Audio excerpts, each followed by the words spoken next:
실제로 저한테도 되게 진지하게 여쭤보신 분들이 있었어요. 혹시 채찍 갖고 계세요? 진짜로. 진짜로. 그러니까 근데 좀 질문이 웃기다. 근데 그분도 네. 그분도 그게 이상하게 생각하고 그래요. 아니요 전혀. 전혀 아니야. 여기 CS님이 근데 진짜 웃기겠다라고 말씀하셨잖아요. 근데 제가 있기는 있어요. 아니 왜? 그게 인사할 시간도 많습니다. 여러분의 시간을 낭비해드릴 느리지만 쿨한 과학. 랩미팅입니다. 반갑습니다, 교수님들. 반갑습니다. 자, 그래서 이제 고고학 얘기를 좀 해보려고 하는데 예. 네. 고고학이 갖고 있는 어떤 쓸모에 대해서 이제 말씀을 좀 드려보려고 합니다. 고고학이라고 하면은 보통 이제 어떤 이미지가 떠오르세요? 딱 그 인디애나 존스 스타일의 네. 딱 그 어떤 사막 같은 곳 혹은 이 정글에 막 이렇게 뭔가 이렇게 붓으로 이렇게 네. 그렇죠, 그렇죠. 바로 나옵니다. 저희 안 짰어요. 네. 자료 안 봤거든요. 네. 그러니까 진짜 안 보여줬어요. 네, 딱 저런 느낌이에요. 근데 그게 놀라운 게 근데 하정님 혹시 저분 저 화면 저분 아세요? 아니요. 모르시잖아요. 근데 근데 이제 이미지는 너무 잘 알고 있죠. 이미지는 아세요. 네. 그러니까 이게 놀라운 게 예. 제가 이제 강의를 하다가 항상 인디아나 존스 얘기를 가끔 이렇게 꺼내기도 하거든요. 예. 젊은 분들은 몰라요. 해리슨 포드를 몰라요? 인디아나 존스 자체를 몰라요. 인디아나 존스를. 안 보긴 했어요. 근데 약간 이제 관련된 컨텐츠나 예. 약간 그런 걸로 접했지 인디아나 존스 영화를 봤다? 라고는 맞아요. 네. 모를 수 이거. 있죠. 아니 그게 이게 왜냐면 세대가 바뀌었다 이미. 바뀌었죠. 바뀌었다. 그러니까 이게 인디아나 존스가 뭐 한국 사회도 마찬가지고 서구 사회도 마찬가지인데 이 고고학이라고 하는 학문의 어떤 총체적인 이미지를 한 몇십 년 동안 지배를 했었어요. 그래서 고고학 하면은 바로바로 또 아까 그렇죠. 처음 마디가 인디아나 존스였잖아요. 맞아. 거의 대부분의 뭐한 아재들. 그 아재 레벨의 네. 그 연령 갖고 계신 분들은 다 떠올라. 그렇죠. 그 이미지가 탁탁 튀어 나와요. 인디아나 존스가. 이제 그러게. 그렇습니다. 자, 근데 인디아나 존스가 요거 3편에서 나온 화면 이미지인데 인디아나 존스가 갖고 있는 그 주요한 아이템들이 있어요. 채찍, 저 모자, 페도라, 채찍. 이게 대표적인 아이템이에요. 그렇죠.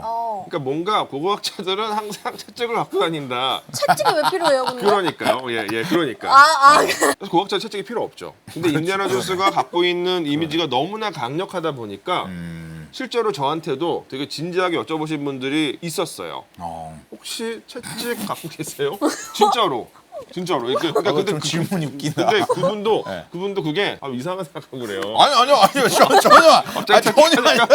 저 왜 그러세요? 저는 그런 생각 한 적이 없어. 저 누가 내 뇌를 투명으로 봤으면 좋겠네. 저는 그런 생각을 한 적이 없어요. 여기 근데 진짜 있으면 저는 그냥 질문이 특이하다. 여기 CS님이 근데 진짜 웃기겠다라고 말씀하셨잖아요.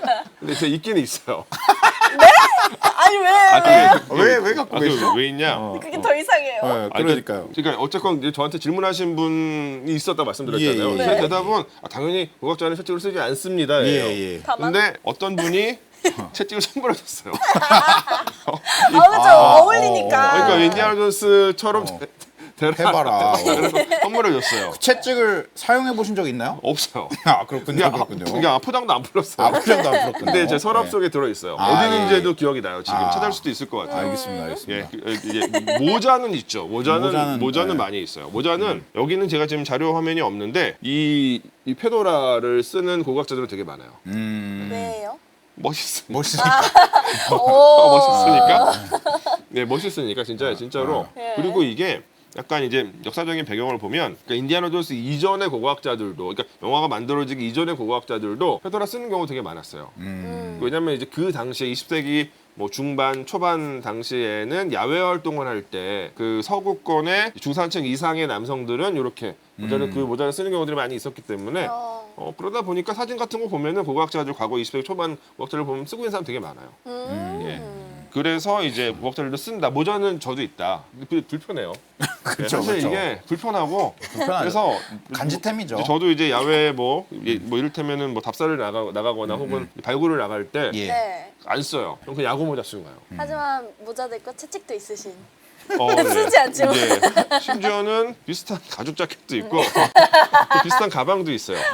왜냐면 저도 되게 좋아해서 뭐 이렇게 아이템을 좀 비슷한 거를 많이 샀어요. 근데 그래서 이 고고학자들 채찍을 쓰지 않습니다. 예. 고고학자들이 실제로 필수적으로 쓰는 도구가 있어요. 어떤 도구냐? 삽. 삽 아니에요. 삽이라고 뭐야? 부르면 안 돼요. 근데 말씀하신 호미가 이 한국의 발굴 현장에서 호미를 진짜 많이 써요. 오, 되게 역시 유용해요. 역시 되게 역시 유용해요. 역시 되게. 호미. 저 트라울이라고 하는 도구인데 삽이랑 다른 게 있나요? 삽은 이렇게 용툭 들어가 있잖아요. 아. 저거는 평평해요. 아. 저거는 땅을 파기 위한 용도가 아니라 긁기 위한 용도예요. 그래서 명확히 호미도 다르네. 이렇게 긁잖아요. 맞아요. 그래서 약간 예, 예, 약간 맞아요. 저거는 예. 피자 뜨는 애랑 비슷하다고 보면 비슷해요. 비슷합니다. 똑같이 생겼어요. 얘가 이제 그 재질만 좀 다르고 강도가 좀 다를 뿐이지 되게 튼튼하거든요. 예. 그러니까 이제 고고학자들은 땅을 항상 상대를 해야 돼요. 땅을 네. 파야 돼요. 빠는 경우가 되게 많죠. 팔 때는 삽을 쓰고 팔 양이 많을 때는 포크레인을 쓰는 경우도 많이 있어요. 그런데 어쨌건 최종적으로 유적이 있는 것으로 여겨지는 문화층에 도달을 하면 되게 조심스럽게 흙을 관리를 하는데 네. 그 과정에서 저 도구를 사용을 하고 또 하나는 또 고고학 발굴을 할 때 중요한 것이 단순히 유적만 발굴하는 게 아니라 그 유적이 위치하고 있는 그 문화층의 층위를 확인하는 게 중요하거든요. 그러니까 이제 이렇게 수평적으로 이제 흙을 살펴봐야 돼요. 그럴 때 네. 이제 흙을 잘 긁어서 네. 요 층위가 지층이 어떻게 형성되어 있나를 살펴봐야 되기 때문에 네. 그럴 때 사용을 합니다. 오. 그래서 실제로 발굴 현장을 가면은 이제 고고학자들이 보통 저 트라우를 한 두 마디 꽂고서 이렇게 다 돌아다니죠. 이렇게. 오. 예, 그런 도구고 요것도 이제 제 트라울이고 되게 아. 오래 쓴 트라울이에요. 네.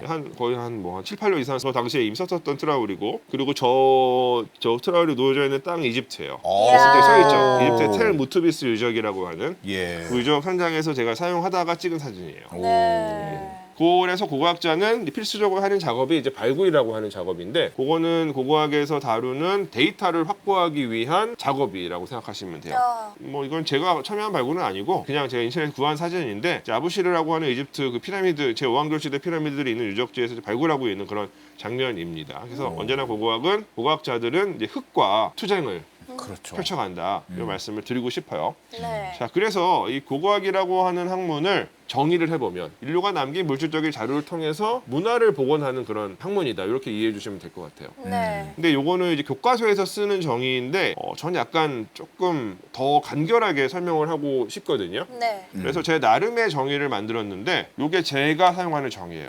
오. 그러니까 더 짧게 표현을 하면 인간과 물건의 관계에 관한 학문이다. 저는 이렇게 표현을 보통 하고 짧게 하면 조금 길게 하면은 인간과 그들이 만들고 사용했던 물건 사이의 관계에 관한 학문이다.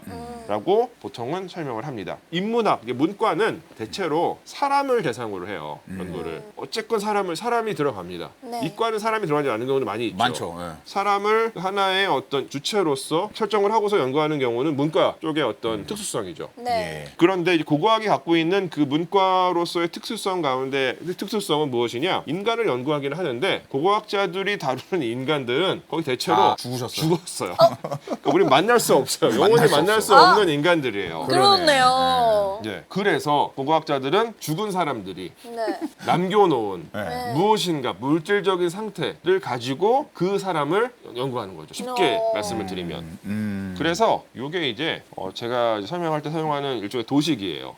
네. 아까 이제 말씀드렸던 인간과 물건의 관계에 관한 학문이다라고 말씀드렸죠. 고고학은. 네. 예. 그거를 이제 도식으로 이제 표현을 한 건데 조금 설명을 드리자면 그러니까 우리는 지금 우리도 마찬가지예요. 사람은 언제나 물건을 만들고 사용하죠. 그렇죠. 그렇죠. 예, 사용하죠. 그리고 그 만들어진 물건은 그러니까 우리가 그 물건을 사용하거나 뭐 바라보거나 뭐 이런 어떤 그 과정을 통해서 경험하게 되고 그 과정에서 알게 모르게 또 그 물건에 대해서 우리가 해석을 하게 돼요. 그리고 그런 해석들을 통해서 우리 인간의 정체성이 어느 정도 만들어져요. 영향을 받습니다. 알게 모르게. 네. 고고하게 탐구하는 지점은 그런 지점이에요. 근데 아까도 말씀드린 것처럼 저기 왼쪽에 저 인간 부분은 없어요.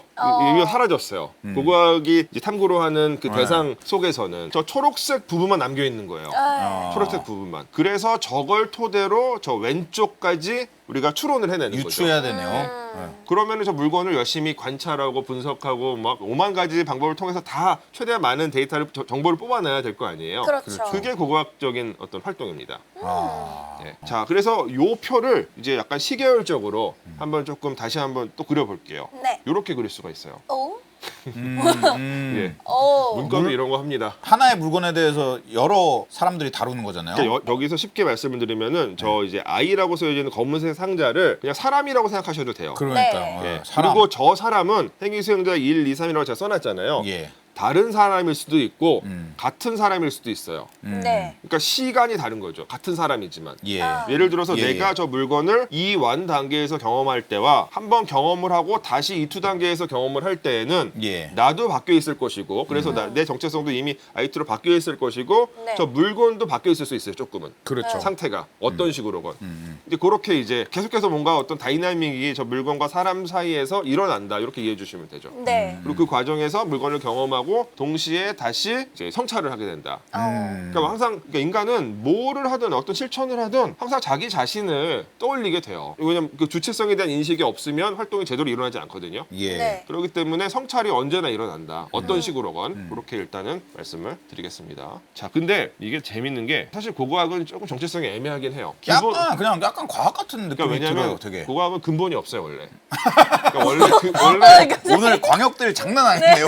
근데 그거 다 인정해요. 왜냐면 고고학은 네. 근본이 없는 학문이에요. 그래서 어. 그 근본에 대해서 고고학자들이 오랫동안 탐구를 어. 해왔어요. 그래서 예. 논란의 여지가 있는데 예. 그렇기 때문에 고고학은 이게 한편으로는 고고학의 강점인데 예. 방법론적인 측면에서는 자유로워요. 말씀드린 것처럼 물건을 가지고 하는 학문이다 보니까 물건을 우리가 연구를 조사를 해야 돼요. 조사하는 데 있어가지고 5만 가지 방법을 다 갖다 쓰죠. 그러니까 자연과학적인 방법들 다 써요. 그렇죠. 최대한 다 뽑아내야 되기 때문에. 예. 근데 그렇지만 기본적으로 고고학을 이제 인문학이라고 할 수 있는 이유는 이 물건만 갖고 뭔가를 하는 게 아니라 이 물건을 통해서 사람을 살펴보기 때문이죠. 사람을 항상 향하는 연구이기 때문에 인문학이라고 할 수 있는 거예요. 그러네요. 예. 과학은 사실 그 과정이 많이 없는 경우가 그렇죠. 많은데. 예. 과학은 예를 들어서 뭐 어떤 피가 이게 이제 여기 묻혀진지 얼마나 되었는지를 과학적인 방법으로 연구를 할 수 있을 거 아니에요. 예. 근데 거기서 끝이에요. 이 피는 여기 언제 묻었어? 그럼 과학적인 연구 끝이죠. 고고학에서는 그걸 토대로 그러면은 그때의 어떤 상황을 통해서 누구에 의해서 거기 피가 이제 묻었는지를 추정을 해야 되는 거예요. 자, 그래서 고고학자들하고 그 목표로 하는 것이 거의 똑같은 분들이 있어요. 제가 자주 사용하는 비유인데 똑같은 분들이 있어요. 진짜 똑같아요. 경찰? 네. 맞습니다. 오. 과학수사. 과학수사. 예. 거의 똑같아요. 예. 거의 똑같습니다. 그러니까 수단과 방법을 가리지 않고 그렇죠. 예, 상황을 보고 이렇게 분석해야 되는 그렇죠. 거잖아요. 그러니까 예. 남겨져 있는 흔적들을 토대로 네. 이 현장에서 어떤 일이 누구에 의해서 언제 벌어졌었는지를 추정을 해내야 되잖아요. 그렇죠. 네. 똑같죠, 고고학자들이 하는 거랑. 그래서 과학 수사를 요렇게 정의를 하는데 뭐 그거랑 똑같아요. 여기서 그러네요. 남겨진 증거물은 그냥 물건이라고 생각하시면 되죠. 근데 네. 고고학에서 말하는 물건은 이 모든 물질적인 상태를 의미해요. 그러니까 뭐 예를 들어서 아까 말씀드렸던 것처럼 피가 뭐 여기 살짝 묻어 있어요. 그것도 고고학적인 입장에서는 물건이 되는 거예요. 그러네요. 더 크게는 저희가 계속 이야기했었던 피라미드 같은 것들도 다 물건이고 뭐 이런 뭐 피라미드 너무 이해되네요. 아까 이거는- 말씀하신 그 정의에 의하면 행위자들이 다 각기 다른 왕이야. 네. 근데 그 피라미드를 향한 어떤 마음과 나중에는 돈 조금 썼다가 막 다 달라지잖아요. 그렇죠. 되게 이해되네요. 야, 되게 예리하다. 아예 아닙니다. 야, 되게 예리해요. 소장님 덕분에 이렇게 한 겁니다. 와. 예, 그렇습니다. 네. 그래서 뭐 더 크게는 예. 피라미드도 크지만 그 도시 전체를 물건으로 여길 수도 있어요. 그래서 고고학자들이 하는 연구에 따라서는 도시 전체를 연구하는 학자들도 있고 심지어는 그 도시가 위치하고 있는 경관 전체를 연구하는 학자들도 있고 다 물건이라고 생각하시면 되죠. 왜냐면 다 어차피 물질적인 상태인 건 마찬가지잖아요. 아 그러게요. 자, 그래서 아까 누가 댓글에서 잠깐 말씀을 하셨는데 이 고고학에 대해서 또 설명을 드리기 위해서는 우리가 비교를 해야 되는 또 대상이 있어요. 바로 고고학과 역사학이죠. 고고학이라고 하면은 역사학이랑 비슷한 거 아니야라고 생각하시는 분들 많이 있어요. 제 뇌 속에도 느낌적으로 비슷한 위치에 있는 것 같습니다. 그렇죠. 예. 뭔가 역사는 뭔가 글이라는 되게 중요한 그게 있어야 될 것 같고. 맞아요. 네. 굉장히 정확한 지적이십니다. 네. 그리고 이제 이게 사실 고고학이랑 역사학의 관계는 지역에 따라서 조금씩 차이는 있어요. 그러니까 한국 같은 경우는 고고학이 역사학의 일부로 여겨지는 경우가 많이 있어요. 실제로 고고학과가 대학에서 독립된 학과로 존재하고 있는 학교보다 역사학과에 고고학 전공 교수가 있는 경우가 더 많고 뭐 이거는 약간 일본의 영향이에요. 반면에 미국 같은 경우는 예. 네. 고고학이라는 이 학문이 인류학의 분과에 포함이 돼요. 오. 이건 약간 미국의 학사적인 배경 때문인데 미국의 고고학자들이 주로 미국 땅에서 연구했었던 대상들은 그 아메리칸 그 원주민들을 대상으로 하는 연구였거든요. 네. 그러다 보니까 인류학이랑 같이 갈 수밖에 없는 거예요. 살아있는 사회에 관한 고고학적 연구를 하다 보니까 그래서 이제 미국에서 그렇게 남겨져 있고 영국 같은 경우는 완전히 다른 학문이에요. 인류학이랑 고고학이랑 역사학은 다 따로 가요. 물론 이제 같이 협업하는 경우들이 많이 있지만 학사적으로 다 역사가 다 달라요. 그런 차이가 있습니다. 자, 그래서 국어학과 역사학은 아까 그 양님이 말씀해주신 것처럼 이런 것을 대상으로 하죠. 연구됩니다. 차이가 있어요. 네. 국어학은 물건만 있으면 연구할 수 있어요. 네. 역사학은 기록이 반드시 있어야 돼요. 그러니까 이제 뭔가 문자가 있어야 되는 거죠. 왜냐면 역사학은 그 문헌 사료를 토대로 과거를 연구하는 학문이고 국어학은 물건을 통해서 과거를 연구하는 학문이다 보니까 그런 차이가 있다. 이런 말씀을 드리겠습니다. 소장님은 고고학자인가요? 역사학자인가요? 저는 고고학자죠. 왜냐하면 저는 고고학을 전공을 했고 근데 이제 이게 연구하는 대상에 따라서 그러니까 고고학은 사실 다 갖다 써야 돼요. 그러니까 저는 이제 고대 이집트를 전공을 했으니까 고고학적으로 저는 접근을 해요. 그러니까 물건이나 뭐 신전이나 이런 뭐 무덤 이런 것들이 저한테는 주요한 테마인데 이집트 같은 경우는 문헌 기록도 상당히 많이 남겨져 있어요. 그러니까 뭐 무덤에 글 쓰여져 있고 피라미드에 대해서 뭐 기록하고 있는 기록들이 있고 그럼 당연히 같이 살펴봐야죠. 그래서 저는 기본적으로 고고학 전공자이지만 역사학적으로도 어느 정도는 트레이닝을 받았습니다. 네, 그렇게 말씀을 드릴 수가 있죠. 그렇군요. 예. 그래서 역사학은 이제 기록이 탄생을 해야 돼요. 예. 네. 기록은 그럼 언제 탄생했을까요? 문자. 네. 그거 제대로 알 수 있을까? 지금까지 확인된 것들이 있죠. 확인된 것들이요? 이거 소장님이 말해줬을 것 같은데 전혀 감이 없네. 언제죠? 아, 항성님은 언제일까요? 항성님은 알았을 것 같아요. 항성님은 알 수 있어요. 항성님은 알 수 있을 것 같아요. 항성님은 문과적 교양이 풍부한 이과예요. 항성님은 아니 그러니까 여기 항상 그 일단 잠이 적으시거든요. 아니, 지식을 항상 받아들일 시간이 궤도님은 많습니다. 기억력이 절대로 좋으세요. 몰라. 궤도님은 자기 얘기만 하거든요. 근데 아무튼 기록이 탄생하는 순간 문명이 탄생해요. 보통 우리가 일반적으로 문명이 시작됐다라고 했을 때 문자가 많이 포함이 됩니다. 네. 그래서 기원전 3,500년경이 되면은 이집트나 메소포타미아 지역에서는 초기 형태의 문자들이 나타나요. 그러니까 역사학이 다룰 수 있는 시간적인 범주는 그때까지죠. 그러니까 지금으로부터 이제 한 5,500년 전까지 역사학이 다루는 시간의 범주는 5,500년 정도다. 이렇게 이제 말씀을 드릴 수가 있습니다. 그러니까 국어학이 다룰 수 있는 시간적인 범주는 어떻게 될까? 고고학계라는 개념에 인간이 꼭 들어가야 되는 거죠. 그렇죠. 인간이 근데 뭐 인간 다양하죠. 근데 그 그러니까요. 인간보다 국어학에서 중요한 거는 물건이죠. 그러니까요. 그렇기 때문에 우리가 여기서 이제 던져볼 그 질문은 최초의 물건. 최초의 물건은 무엇인가? 최초의 물건은 무엇인가? 진짜 어렵다. 예. 진짜. 그냥 돌멩이라고 하면은 어떤 돌멩이부터 최초의 물건으로 정의할 것인가 어렵습니다. 인간이 사용한 흔적이 있으면 최초의 물건이 될 수 있습니다. 물론 훨씬 더 이전부터 뭔가 사람들이 뭔가를 썼을 거예요. 도구는 만들어서. 뭐 그냥 도구를 인공적으로 만들기도 하고 그냥 있는 거 갖다 던지기도 하고 이런 식으로 아마 사용을 했을 텐데 그거는 이제 흔적이 남겨지지 않기 때문에 뭐 예컨대 나무 같은 거 깎아서 썼다고 하더라도 나무는 다 썩어서 없어졌기 때문에 그렇죠. 확인할 수가 없죠. 그렇죠. 애석하게도. 그러니까 여기는 이제 미지의 영역인 거예요. 그렇죠. 물론 언젠가 뭐 나중에 기술이 뭐 발전해서. 기술이 발전해서 아니면 뭐 학문적 노하우가 더 늘어나서 네. 확인할 수 있는 방법이 생길 수도 있지만 예. 지금으로서는 확인은 잘 안 돼요. 네. 그래서 지금으로서 확인할 수 있는 인간이 사용하고 또 무엇인가 인간의 의지를 가지고 가공한 모습이 나타나는 물건은 대체로 이런 거죠. 돌이다. 돌이죠. 인간의 손을 탔다는 게 이게 증명이 된 거잖아요. 증명이 되죠. 증명을 하는 게 고고학입니다. 그러니까요. 이 석기는 석기예요, 석기. 뭔가 네. 인위적인 뭔가가 있다는 거니까. 예, 그러니까 다음 화면 보여주시면은 예. 요거는 이제 주먹? 보통 요런 석기를 이제 올도한 석기라고 하는데 아프리카 중심부에 있는 올도바이 그 협곡지대에서 주로 많이 나와요. 요거는 이제 찌개라고 하는 도구고 여기는 인류종이 인공적으로 힘을 가해서 다듬은 석기예요. 그러니까 어떤 용도를 가지고 사용할지를 계획을 한 다음에 인공적으로 외력을 가해서 다듬었습니다.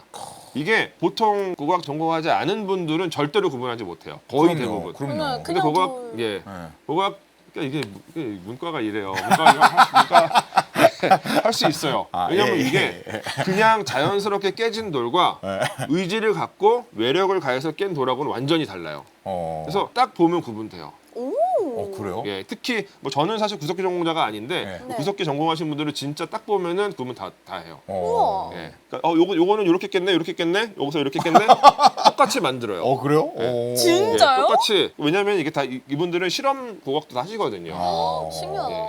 진짜 신기하다. 예. 저기 지금 애호곰님께서 정곡리 석기 말씀하셨는데 그 정곡리가 한국에서 지금으로서는 제일 오래되었다고 여겨진 석기들이 나오는 곳이에요. 어. 예. 근데 요거는 이제 훨씬 더 오래됐죠. 요거는 이제 아프리카 올드바이 협곡에서 나오는 석기이고 대략 한 250만 년에서 200만 년 전의 것으로 여겨져요. 근데 이거를 연대를 측정할 수 있는 방법 동연소? 동위원서죠. 예. 예. 근데 그 탄소로는 안 돼요. 아. 이게 시기가 더 올라가서 아. 그래서 보통은 이 시기 이게 몇백만 년 단위가 되면은 포타슘 아르곤을 써요. 요건 자연과학자들이 개발한 거죠. 다. 그렇죠. 이야. 그렇죠. 예, 그거를 과학자들이 열심히 쓰고 있어요. 예, 다들 오 좋네 이러면서 가져다가 쓰는 거예요, 과학자들은.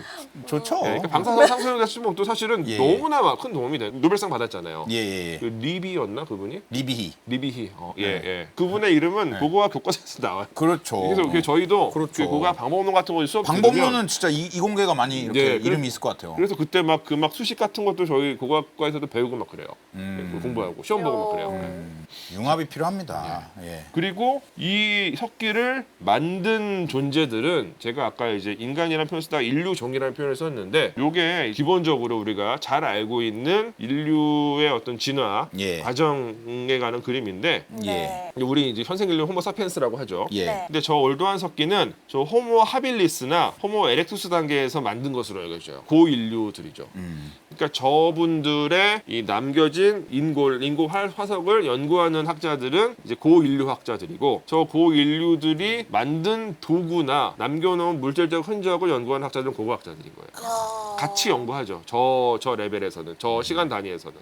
네, 그렇습니다. 자, 그래서 이게 굉장히 오랜 기간 동안 저 호모 하빌리스가 네. 최초로 도구를 사용한 인류 종으로 여겨졌었어요. 예. 저 올드한 석기 때문에 네. 250만 년 전. 그런데 비교적 최근에 더 오래된 게 발견됐어요. 우와. 더 오래된 거예요? 예, 더 오래된 게. 대박.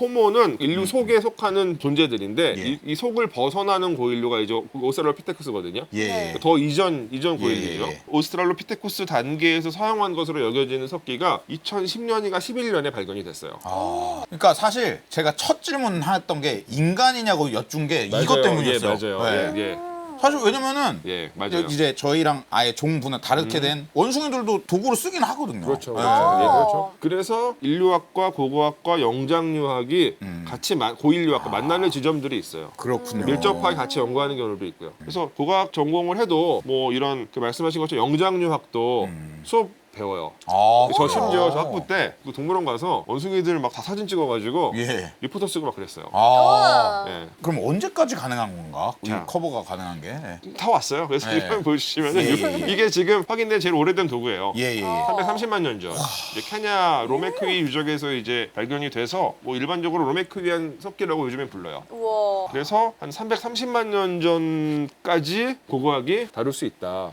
대박이다. 이야. 다룰 수 있다. 근데 인류의 과거에 관심이 있어요. 그러면 고고학의 힘을 빌릴 수밖에 없어요. 방법이 없어요. 역사는 아까 예. 뭐 한 5천 년 됐나요? 자, 그래서 그걸 제가 좀 보여드리려고 하는데 사실 이집트예요. 오늘이 2024년 10월 15일 맞죠? 네. 고대 이집트는 오늘날로부터 뭐 5천 몇백 년 전에 탄생을 했어요. 역사학이 다룰 수 있는 최대의 범주라고 생각하셔도 돼요. 네. 예. 진짜 긴 시간인데. 긴 시간이죠. 예. 이게 뭐 5천 년이 넘는 시간이니까. 예. 자, 그리고 제가 사실은 이 연표를 자주 사용하는데 예. 네. 그 이유가 뭐냐면 이집트 문명이 정말 오래전에 시작됐다는 걸 보여주기 위해서 이 연표를 많이 보여드려요. 그러니까요. 그러니까 오늘날로부터 이집트 문명이 끝나는 시점까지 시간적인 거리보다 이집트 문명이 끝나는 시점에서부터 이집트 문명이 시작된 시점까지의 시간의 길이가 더 길다. 그리고 이 연표에서 이를테면 한반도의 고대 시대, 뭐 고구려 신라 백제, 저기 이집트가 이제 정치적 종말이라고 쓰여져 있는 그 30년 있잖아요. 예. 네. 저 때쯤에 삼국이 건국이 돼요. 아. 그러고 나서 저 이집트가 문화적으로 이제 끝나는 시점까지 막 서로 발전을 해서 거기서 조금 더 나가서 아. 왜냐면은 서기 668년에 고구려가 멸망하면서 통일신라가 시작되잖아요. 예. 그러니까 사실 굉장히 짧은 기간이었어요. 한반도의 이 삼국시대는. 근데 이집트 문명 훨씬 더 이전 시작이 되죠. 예. 엄청나게 오래전에 시작된 문명이다라는 걸 보여드리기 위해서 제가 저 연표를 사용을 합니다. 네. 자, 그런데 다음 화면 한번 보여주세요. 다음 화면. 그래서 저기서부터 올드한 석기, 로메퀴안 석기까지 제가 표시를 했어요. 자, 그럼 아까 봤었던 그 고대 이집트 그 시대를 네. 이 연표에다가 표시를 해볼게요. 예. 어머나. 족이에요. 네? 저게 고대 이집트 문명이에요. 야, 선이 와. 안 보이죠 잘. 와. 제가 여러 가지 색깔로 바꿔봤는데 다 안 보여요. 무슨 색깔로 해도 예. 다. 무슨 색깔로 해도 예, 실선이, 자세히 보면 아주 보여요. 예. 파란색으로 했는데 네, 푸른빛이 예 보여요. 보이죠. 약간 색깔이 네, 바뀌는 은은해요. 거 보이죠. 은은한 색깔이 네. 나오죠. 야. 그러니까 우리가 지금 랩 미팅에서 제가 지금 거의 2년째 나오고 있는데 여기 네. 2년 동안 저 선에 반도 못했어요. 그러네요. 네, 저 선에 3분의 1 정도 했나? 3분의 1도 못한 것 같아요. 야, 네, 그 정도. 그러니까 굉장하죠. 굉장합니다. 그러니까 역사학과 고고학을 비교하면은 뭐 시간적으로는 요래요. 예. 할 일이 많네요. 고고학차가 네. 다룰 수 있는 시간의 범주는 엄청나게 크다. 와. 근데 제가 하려고 하다가 시간 없었고 못했는데 만약에 저 이 전체 시간을 네. 이 지구 시간에 또 넣으면 그렇죠. 또 선일 거예요. 그렇죠, 그렇죠. 예. 그래서 이 고고학에 대한 이해를 토대로 이집트학의 영역에서 어떤 걸 할 수 있냐라고 이제 그런 어떤 사례를 조금 이제 설명을 좀 드리려고 하는데 이제 아주 익숙한 피라미드입니다. 오, 조세르 계단식 피라미드. 네, 계단스. 사실 저희가 제가 2년 동안 피라미드에 대해서 설명을 드린 게 사실 기본적으로는 고고학적인 접근법이에요. 왜냐하면은 저 시기는 문자 기록이 있는 시기이기는 하지만 피라미드와 관련한 문자 어떤 문헌은 거의 없어요. 그러니까 고대 이집트인들이 이 피라미드에 대해서 이야기한 걸 우리가 확인할 수가 없는 거예요. 네. 그럼 어떻게 해요? 남겨져 있는 피라미드라고 하는 물건만 디립다 열심히 자세히 살펴봐야 관찰하고 조사해서 네. 이 사람들이 무슨 생각을 했을까? 왜 이렇게 했을까를 추론하는 수밖에 없죠. 최대한 이제 합리적으로, 그러게요. 논리적으로. 예, 예. 그 이야기를 제가 이제 2년에 걸쳐가지고 말씀을 드렸던 겁니다. 자, 제가 이 피라미드를 보고 이 네. 피라미드는 몇 차례에 걸쳐서 증축이 되었습니다. 증축이 된 것으로 보입니다라고 말씀을 드렸어요. 예. 그거를 알 수 있는 것은 이 피라미드 건축과 관련되어서 뭐가 일지 같은 것들이 있는 게 아니에요. 피라미드를 자세히 들여다보니까 물리적으로 증축한 모습들이 보이는 거거든요. 보이는 거죠. 그렇죠. 색깔이 이거는- 좀 다르고. 그렇죠. 여기 덧방 쳤네. 맞아요, 예, 맞아요. 예, 예, 그게 예. 바로 고고학적인 연구예요. 네. 그래서 이 피라미드를 제가 이런 방식으로 순서대로 이렇게 증축이 됐다고 말씀을 드렸는데 네. 이게 그냥 나온 게 아니라 고고학적인 관찰을 토대로 나온 결과물이에요. 그래서 이게 이제 돛세르 피라미드의 이게 동면인데 자세히 관찰을 해보시면은 이게 조금 이제 떨어져 나와서 네. 안쪽에서 돌을 여러 차례 시간의 차이를 가지고서 쌓은 흔적들이 보여요. 근데 보니까 전체적으로 보니까 이렇게 증축이 됐네라고 판단할 수 있게 되는 거죠. 그래서 저런 물리적인 상태들을 가지고 증축이 된 것으로 보인다라고 판단을 하게 되는 겁니다.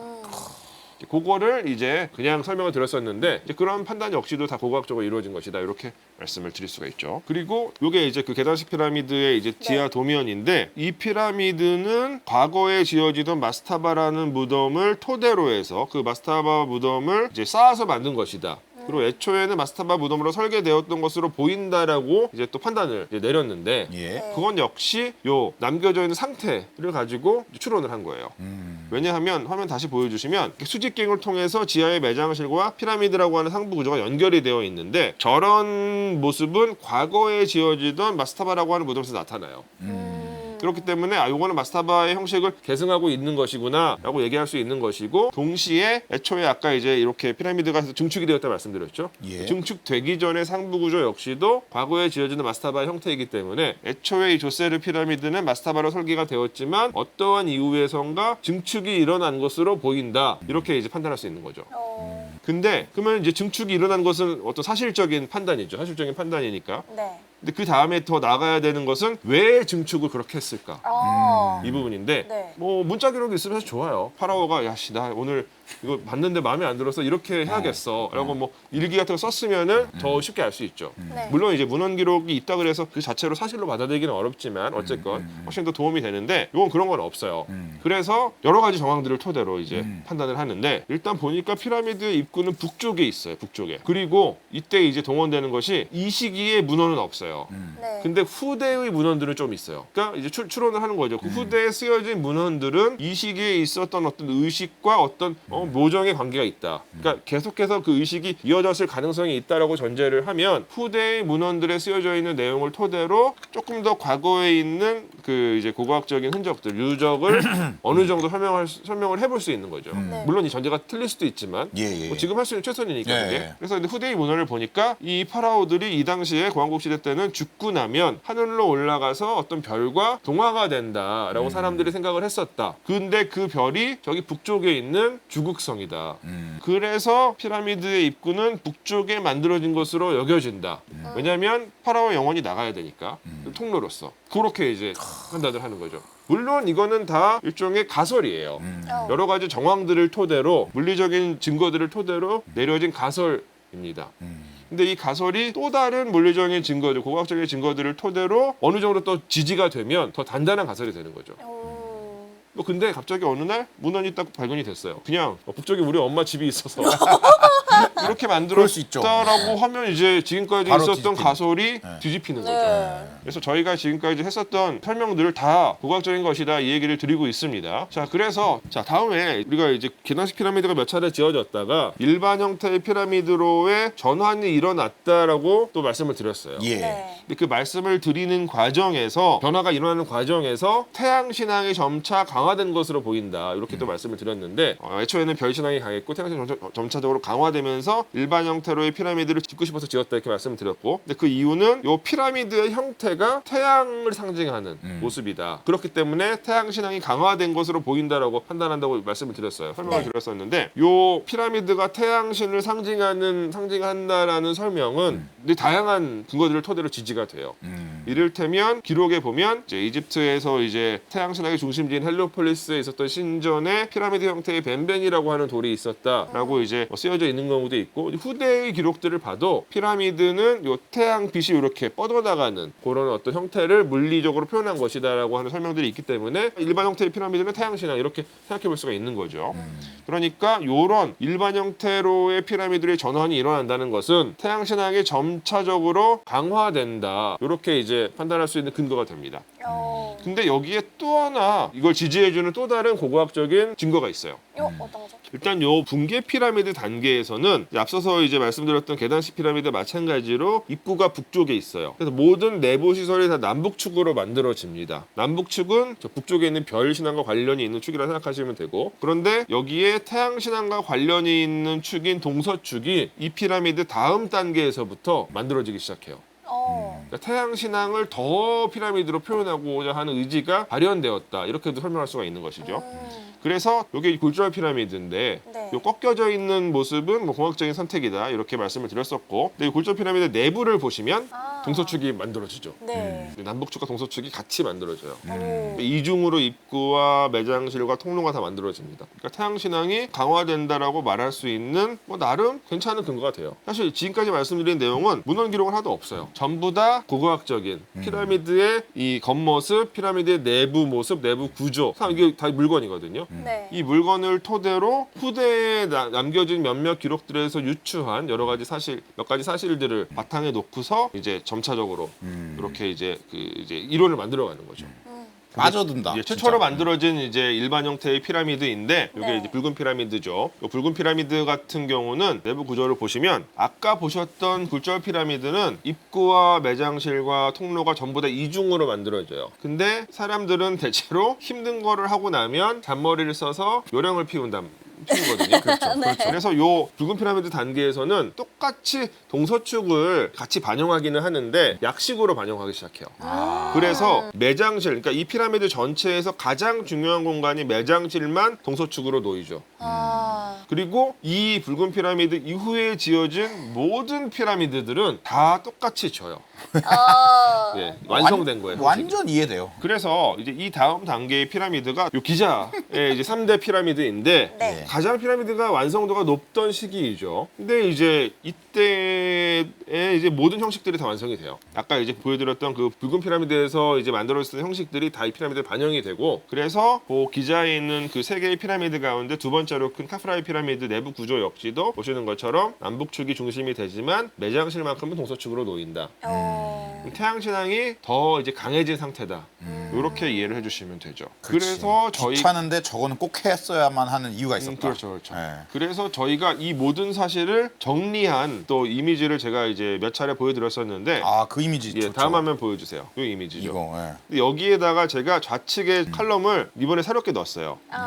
원래는 저 우측에 있는 그림들만 제가 예, 보여드렸었는데 그러니까 여기서 고고학적인 관찰은 저 피라미드들이 형태가 변화한 거예요. 그리고 저 변화를 시계열적으로 쫙 이제 배치를 시킨 거죠. 근데 그러기 위해서는 일단 저 피라미드들의 편년을 먼저 해야 돼요. 근데 편년을 하는 방법은 고고학적으로 여러 가지 방법이 있지만 뭐 여기서는 뭐 주변에서 나타나는 뭐 아주 이제 단편적인 기록 같은 것들을 확인을 했었고 후대의 기록도 확인을 사용을 했어요. 근데 이제 만약에 유기물 자료가 있는 경우에는 그거를 이제 탄소연대 측정법을 사용해서 연대를 이제 편년을 할 수가 있게 됩니다. 네. 근데 이제 피라미드에서 제가 한번 여기 안될과학에서도 설명한 적이 있는데 피라미드에서 그 유기물 편년할 수 있는 유기물 자료가 나오는 경우들이 있어요. 어떤 경우냐면 피라미드를 만들고 이제 외장석을 쌓을 때 외장석을 붙이는 거거든요. 이렇게 껴 넣는 건데 그걸 껴 넣을 때 모르타르를 쓰기도 해요. 근데 그 모르타르 안에 집 같은 것이 들어가거든요. 식물성 재료가. 그거를 추출을 해서 그게 식물성 재료니까 네. 그거 가지고는 이제 그 동위원소 측정법을 사용할 수가 있죠. 그래서 이제 그걸로 해보니까 일반적으로 얘기되는 요 피라미드의 연대가 크게 틀리지는 않았더라. 그런 이제 결과들이 나오는 거죠. 이런 식으로 계속 이제 가설들이 쾌감. 계속 강화가 되는 거예요. 그럼 이제 완벽한 정설이 되고 네. 이런 과정이죠. 자 그렇게 해서 이제 관찰을 하고 그러고 나서 그 고고학적인 관찰을 해석을 하죠. 해서 이제 뭐 계단식 피라미드는 뭐 하늘로 오르고자 하는 의지와 별 신앙을 이제 반영한 물리적인 상태다. 그리고 피라미드 형태가 일반 형태로 전환이 일어나는 과정에서는 태양 신앙을 지속적으로 반영하려고 노력을 했다. 이런 어떤 해석이 가능해집니다. 그 과정 중에서 일어난 이데올로기의 어떤 구조적 변화는 별 신앙에서 태양 신앙으로의 전환 과정이다. 이런 방식으로 고고학적인 관찰을 통해서 설명을 할 수 있게 되는 거죠. 역사 과정 전체를. 이런 방식으로 고고학을 사용할 수 있다. 이렇게 말씀을 드리겠습니다. 자, 그래서 아무튼 오늘의 이제 결론은 문과도 역할이 있다. 그럼요. 네, 역할이 있다. 네. 그럼요. 그리고 그 문과의 역할 가운데서 이제 고고학이 해낼 수 있는 것은 우리가 인간에 대해서 관심이 있을 때 가장 오래전까지 올라갈 수 있는 시간적으로 고고학밖에 없다. 그리고 뭐였습니까? 문헌 기록이 없을 때 인간이 직접적으로 자신에 대해서 설명하지 않았을 때 그 인간에 대해서 우리가 알고자 했을 때 사용할 수 있는 가장 직접적인 방법이 고고학이다. 그래서 경찰분들도 고고학을 하시는 거예요. 사건 현장에는 사건 기록이 현장에서. 없을 수도 있으니까 네. 없는 경우가 많이 있으니까. 그렇죠. 네. 그렇게 말씀을 드리겠습니다. 이야. 예, 인사할 시간 너무 많습니다. 여러분의 시간을 낭비해드릴 느리지만 쿨한 과학. 랩미팅이었습니다. 감사합니다, 교수님들. 감사합니다.